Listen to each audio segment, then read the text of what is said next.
क्या हुआ प्रकृति माँ? कुछ नहीं पीकू, बताओ ना। मैं सबको जीवन देती हूँ और सब चाहते हैं मैं ही खत्म हो जाऊँ। लेकिन मैंने तो सबको यही कहते सुना है, प्रकृति हमारी माँ है। अरे सब कहने की बातें हैं, सब जानते हैं पानी में मेरे प्राण बसते हैं, फिर भी उसे बर्बाद करते हैं। लेकिन वो ऐसा करते क्यों है? एक नासमझी नाम की शैतान है, इसका जादू चलता है तो सारे समझदार लोग भी नासमझी करते हैं। अब आप पीकू का जादू देखना।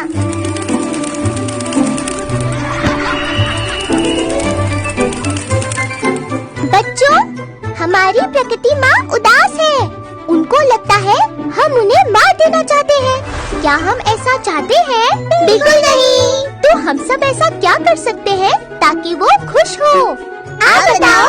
ओके, सबसे पहले अपने घर के नल चेक करो। कोई भी नल टपक रहा हो तो उसे ठीक से बंद करो। दांत साफ करते समय नल को बंद रखो। नहाओ फव्वारे के नीचे नहीं, बाल्टी में पानी से। लेकिन फव्वारे के नीचे मजा आता है। पानी बर्बाद करके मजा आया तो कैसा मजा? सारा दिन पानी पीने के लिए एक ग्लास या बोतल का इस्तेमाल करो। अगर पानी बच जाए या ग्लास में बर्फ बच जाए तो उसे भी नाली में नहीं पौधों में डालो।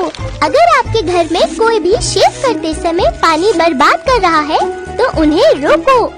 अगर घर में गाड़ी धोने के लिए या आंगन साफ करने के लिए, सब्जियां धोते समय या बर्तन साफ करते समय पानी बर्बाद हो रहा है तो उसे रोको।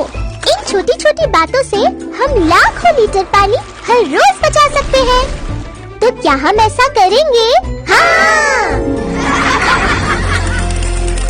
अरे वाह पीकू, तुमने तो कमाल कर दिया। अगर बच्चे समझदार बन गए तो नासमझी का जादू नहीं चल पाएगा। मेरी हरियाली लौट आई है।